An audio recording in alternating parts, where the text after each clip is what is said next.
First Coast's most accurate forecast from the First Coast News Weather Team, certified by Weather Rate, sponsored by AC Designs.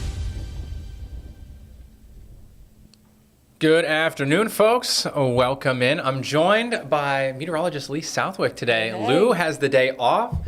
Welcome in, Lee. I guess perhaps you should be welcoming me in. You've already done at least one, if not two of these already today, right? But still, thank you for letting me join your 4 o'clock show. So yeah, Lou has a well-deserved day off. It's not like he requested the day off. I'm actually making him work this weekend for me. So I'm happy to fill in for him here. There we go. Well, we're going to talk about the tropics and stuff, right? We've talked about it a lot the last week or so, and we'll get into that, answer all of your Erin questions that you might have here over the next 25, 30 minutes. But we also have some thunderstorms locally, or at least some showers and downpours out there. And Lee, you were here early this morning, right? And we had actually a pretty consistent, I don't know if you want to call it a thunderstorm. I didn't look to see how much lightning was in it, but just heavy rain right over the beaches this morning. Just set up shop and continued to rain itself. It did, and there was lightning at times in that thunderstorm too. So we had the issue with a little bit of localized flooding over at the beaches. That consistent onshore rain moving onshore. Sunday morning there was rain at the beaches. Monday morning, and not to give away the forecast, but maybe even the next 2 mornings, a little bit more coastal shower activity. A little soggy sand out there at the beaches. Yeah, as everyone's going to go out there to look at the waves, hopefully, not get in the waves, but check out the monster waves on the way. Yes, certainly. So yeah, there's a look at Jacksonville Beach right now. So not looking terrible, but... Not terrible, but you can tell there's some power behind those waves. And they do have... Do they have red flags out today, Lee? They do, yes. Yeah. They have red flags out today, high rip current risk out there. The rip current advisory, I believe, is it in effect now? A rip current statement. Thank you. Yep. The statement, yes. And the red flags are flying with the reporters that were out there at the beaches today, too. So we'll see if that turns into double red flags, though, later on. And notice... Not a single person other than up there at the lifeguard stand. I think you can see one person under the red umbrella. Yeah, but thanks to the lifeguard. Yeah, no one else is out there, which is, kind of what we want to see, right? We don't want to see folks, trying to dip their toe in the water today or over the next couple of days. And of course, we'll get into that. But with regards to some of the rain and thunderstorms out there right now, most of which are just on the north sides of Jacksonville, right over actually your stomping grounds, Lee. Fernandina Beach and a large portion of Nassau County and southern Camden, that includes St. Mary's, currently under a flood advisory until 5:30. And this has just kind of been a complex of downpours and storms that have moved onshore, but really haven't progressed or propagated any further west. It's starting to now a little bit, but a lot of heavy rain over pretty localized area. I know the National Weather Service was looking at potentially issuing a flash flood warning. I don't think the rainfall rates were nearly as high as they were expecting them to potentially be, not over this area, but also over Kingsland. So nonetheless, flood advisory in place there, but a lot of heavy rain, some lightning over Kingsland right now, Yulee, St. Mary's, like I said, and northern end of Amelia Island. So a stormy Monday afternoon and start to the work week up there. Yeah, my dad always tells me that the rain just parts ways and never hits Fernandina Beach. So I hope he's watching. I hope today, I'm sure he's annoyed he hasn't gotten his bike ride in because of all that rain. So, but I have heard from actually a couple people, not just to throw my dad under the bus, that Fernandina keeps getting missed by some of this rain, while other places saw a lot of rain over the past couple of days. So there's more rain for you all. Hopefully your yards needed it. And then also, as it extends over from Yulee to Callahan, and I know now there's after-school practices going on with the school of Fernandina, Yulee, and West Nassau. So we'll have to watch out for the rain and the lightning there too. That's continuing to move west and inland across Nassau County. Yeah, the afternoon thunderstorm's never a good thing for those after-school practices, whether it's, cheerleading, football, soccer, whatever other field. Is field hockey in the fall? Whatever sport it is. Even when I played basketball, they made us condition and run outside in fall, run the stadium. So, there's even indoor sports that have to be outside at times. Hey, well, if you're just out there running for conditioning, I think the students probably welcome the storms at times. Gets them out of the conditioning there at the end of practice. But, further northward up Highway 17 up into more so of central Camden County, Brantley County as well, some thunderstorms just to the northwest of Woodbine, and of course north of Nahunta there, right along Highway 301. Further westward, we have some storms that have now started to move out of southern Ware County and Charlton County over towards Fargo, so we'll watch those, but continuing to move further westward. St. George also have a storm passing just to the southwest or south of there. Much further south then, let's head to Putnam County, Keystone Heights, even down in Union and Bradford counties there as well, seeing some isolated thunderstorms, but not a whole lot currently happening around St. John's, a little bit sneaking its way just to the south of the 295 Beltway. So Julington Creek perhaps seeing a little bit of some rain, but really it's pretty much from Mayport northward up through Amelia Island, Fernandina Beach, and then just kind of the roundabout way through Nassau County. What is that connecting road? It's kind of, it looks like it's hugging the Duval County line. Like, we don't want to go into Duval unless we're just going to hug that line and move along, even like starting to connect to 301 there down towards Baldwin. Was it 202 that connects like Fernandina Beach through Yulee and then over to Callahan? Oh, man. Like, what is that road actually called? I mean, I've always called, because I know it cuts off and goes north, I think of A1A getting through the island and getting into Yulee. But you're putting me on the spot. Okay. I don't know. That road that goes under 95, we all know it. But yeah, you're right. Almost hugging the Duval County line. So we'll continue to watch some of those thunderstorms, some heavier rainfall out there this evening, but most of downtown and the south side staying dry for the time being. And perhaps, tomorrow, Lee, we'll see even drier skies, at least locally here. And of course, we're going to break down Erin much more here, much thoroughly in a second. But I'd mentioned to you, I really just pulled this up to show there's some drier air on the western and northern sides of Erin. Not really limiting Erin from, strengthening or intensifying or anything like that. But some of that drier air will get wrapped around toward the first coast for tomorrow and even, portions of Wednesday as well. I think especially over southeast Georgia. Mm-hmm. So I think that's just going to limit our overall storm or rain coverage throughout the day tomorrow. So you had mentioned, the showers and thunderstorms we saw early this morning along some of our coastal areas, looking like that could be, the chance or another potential for that tomorrow morning. But other than that, it really does look like, areas further westward out towards I-75 perhaps have the best chance to see some scattered showers or thunderstorms later in the day tomorrow. And even that, we're not expecting a whole lot of activity. No, and that's what we want to press home too. You will see on our 7-day we have weather impact alerts in place. It's not because of the rain. It's in fact, you will see a good bit of sunshine Tuesday, Wednesday, and Thursday, which is what concerns us a bit when you see sunny skies. You're like, maybe I'll just go to the beach after work, after school, and that's when we're saying don't get in the water. Now, also, we know a lot of you who are locals, you're going to go to the beach and you're going to say, yeah, that wave is crazy. That's not normal. I'm not getting in. We know that you're smart. Something to think about for any sort of visitors here, because up north, they're still on summer vacation. So people might be on their last vacation and not know that the water is dangerous while the sun is shining. And so we're trying to do our best to get the word out to not go swimming. Now, surfers, we know you're different. Just also be aware, though, that those are very powerful waves that you would be surfing on. So, I'm not going to say don't go out there. Tim Deegan taught me well. But please be careful of how powerful and dangerous those waves can be. Well, that's a good point that you mentioned, the storms up north, pretty much from Virginia Beach north. We're still going to be dealing with the impacts of Erin and some of the rough surf and, high waves and rip currents and things of that nature through the end of the week.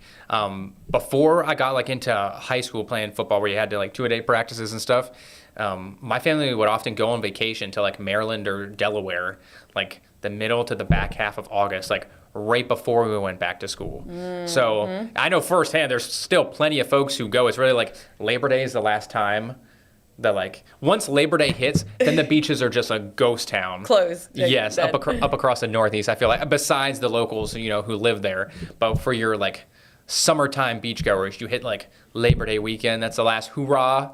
And after that, it shuts down. So, no, I think that's a great point that, a lot of folks up along the eastern seaboard are still, in the height of summer, so trying to enjoy the last of the warmth and sunshine, especially the further north you go, even up towards Long Island, Cape Cod even, those locations get cold quite quickly once you get into September and October in contrast to us. So yeah, some good points there. Locally here, again, we're still going to watch for some of those coastal showers tomorrow. The rough surf, the dangerous rip current risks and concerns here, they're going to continue through your Tuesday, through your Wednesday, and your Thursday as well. And then by Friday and the weekend, thankfully, the ocean conditions are going to improve a lot. But the actual weather outside, perhaps not so much, looking to be a little bit more of a rainier and stormier pattern for Friday and the weekend yet again. So not good news if you have any outdoor plans this coming weekend. Or, of course, we got first full week of Friday night football action this coming Friday. Might not be the best for players and fans out there Friday night. And we'll get to that once we get to the 7-day. But let's talk about Erin here a little bit, Lee. So 2 p.m. advisory came out, just over 2 hours ago here now. So give us kind of the latest on what the National Hurricane Center is seeing within Hurricane Erin. Not a whole lot has changed as of the 2 o'clock advisory. We still got a Category 4 hurricane, a monster of a storm with winds of 140 miles an hour. This hurricane is growing in size. So we might tack on 5 more miles per hour when it comes to strength, but the size, it's expanding. It's becoming a massive hurricane. It already is a massive hurricane, and it could even grow a little bit more. So again, this is a major hurricane. Winds, tropical storm force winds, extend out from the center of Erin by 230 miles. And that's why there's tropical storm conditions happening right now for Turks and Caicos and the southeastern Bahamas. You can see that right there. So you see the alerts, and you can see the formation of Erin and how it's bringing those impacts to those islands. There's also a tropical storm watch in effect for the central Bahamas because this hurricane, we needed to make that turn to the north, and it's still kind of moving to the west as well. So the more it goes west, because it's such a massive hurricane with such a large wind field, it could continue to bring those tropical storm-like conditions to portions of the central Bahamas too. And the forecast does call for it still to strengthen up to winds about 145. That might come with our 5 or 8 o'clock advisory. And then as we head into Tuesday evening, so this time tomorrow, we'll likely start to see it dropping back down. But it's still going to be a major Category 3 hurricane when it's off our coast. So Ross, already with such a massive storm, we're feeling the impacts already today, but likely the worst of the impacts for us on Wednesday when it's right off to the east of us. Now, it is expected to go north. I know it's scary to see it continuing to inch to the west, but we are looking at those steering currents and we're seeing it go to the north soon. Yeah, I think that's a very good point to make. Especially if you're online a lot, you see a lot of people posting or tweeting or whatever it is, Xing, maybe you call it now. Yes. Either way, they're talking about, the track is further west than what the National Hurricane Center's, current track is or cone is.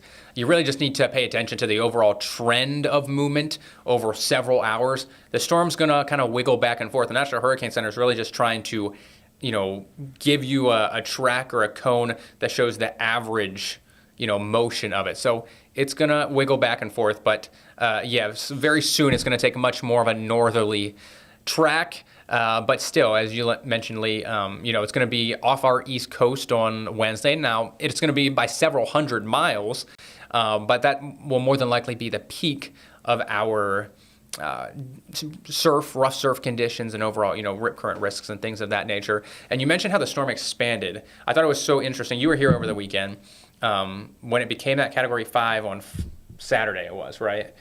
It was like a pin on the inside of the storm itself. It was like, it didn't really look that impressive to me, like based on size, right? Where those Category 5 hurricane force winds was over such a tiny area. Right.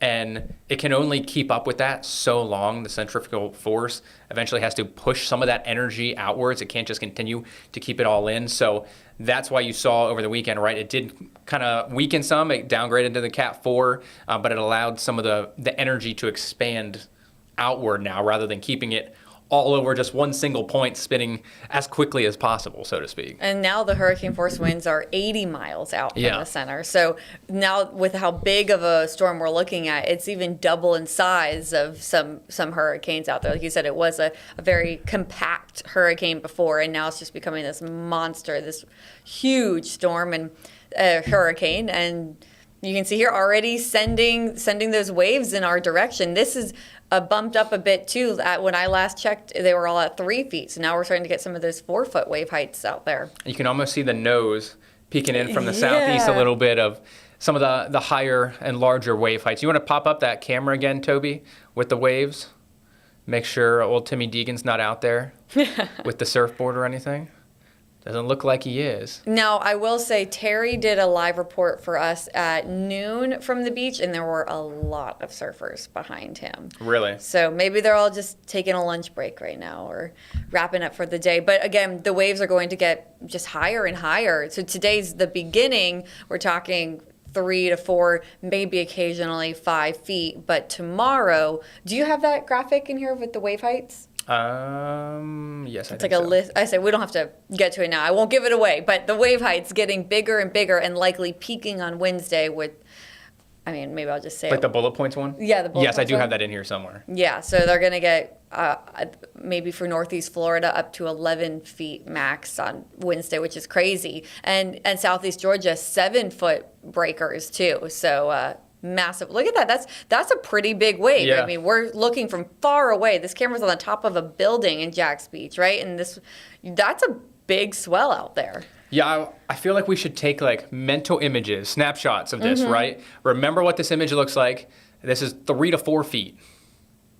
And then let's compare it 24 hours from now. And then add some. Yeah, and then compare. Okay, what does 3 to 4 look like compared to 6 to 8? Or 10 foot. 8 to 10, yeah, yes. Maybe even 11. So it's already getting it's already starting.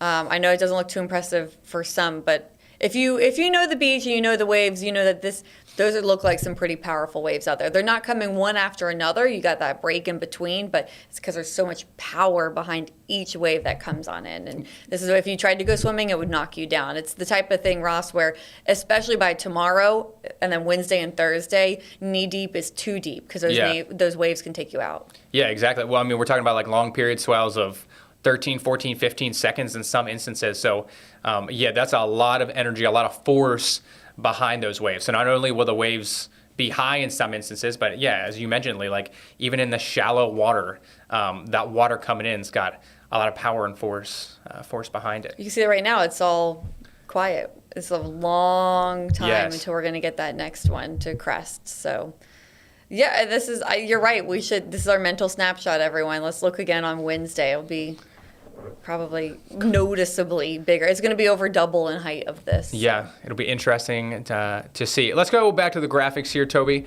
I think I have those wave graphics pulled up. Okay, so let me take a back one. This is what we looked at, the currents. So this is just the model wave heights, essentially. And you kind of touched on this a little bit, not only for us locally, but I also want to just highlight folks up towards the Outer Banks. Oh, yeah. Cape Hatteras, they've already had mandatory evacuation orders issued for many locations up there, which I think went into effect this morning. So hopefully a lot of those folks, heeded those warnings. But you notice that they're actually getting even higher wave heights than we're anticipating. They're looking anywhere from 10 to possibly even 15 feet, let alone their own, high tide issues and rip currents and things of that nature. So this is what we were expecting, and this, I believe, is what you were talking about. So this should make it easier now for you to understand. Yes. So each day the wave heights get higher. Now, Northeast Florida will likely have some bigger waves than Southeast Georgia, but still, Southeast Georgia, we're not discrediting this in any way. By Wednesday, you'll have 5 to 7 foot breakers, but Northeast Florida 8 to 11. I mean, these are massive waves. And once you reach 7, that is, I believe, criteria for a high surf advisory. Okay. So we'll likely get that kicking in at least for Northeast Florida tomorrow. Maybe they'll also put in Southeast Georgia just to be safe. But I think by Wednesday, we'll definitely have that all up and down our coastline. And something that I know specifically in Duval County, mainly I only know this because I've been to the beaches in Duval, not so much elsewhere, but they do such a good job with beach restoration and things of that nature, and the network of dunes and everything that they have. But we are anticipating at least some level of beach erosion here this week as well, right, Lee? Right. So you have these massive waves, and we already talked about how powerful they are. So when they crash, they really pack a punch, and we could get moderate beach erosion, especially for St. John's and Flagler counties, too. It looks like that would be the highest risk. The risk is all up and down our coast, but especially for St. John's and Flagler. And we know there's a lot of beachside areas, especially in Flagler County, Marine Land, and even points south there, too, that sometimes water gets a little too close to A1A, or I believe it's now called Jimmy Buffett Memorial Highway. But you would know, big Jimmy Buffett girl I'm over trying there. to play it cool. I'm a big fan. But yeah, either way, I hope the water doesn't make it up to the dunes and then up to the road. But it's a possibility. I think at least you'll start to see those shelves, when you're on the beach and then there's like a shelf because the water has chipped away at the sand. I think we're going to see that at a lot of our beaches.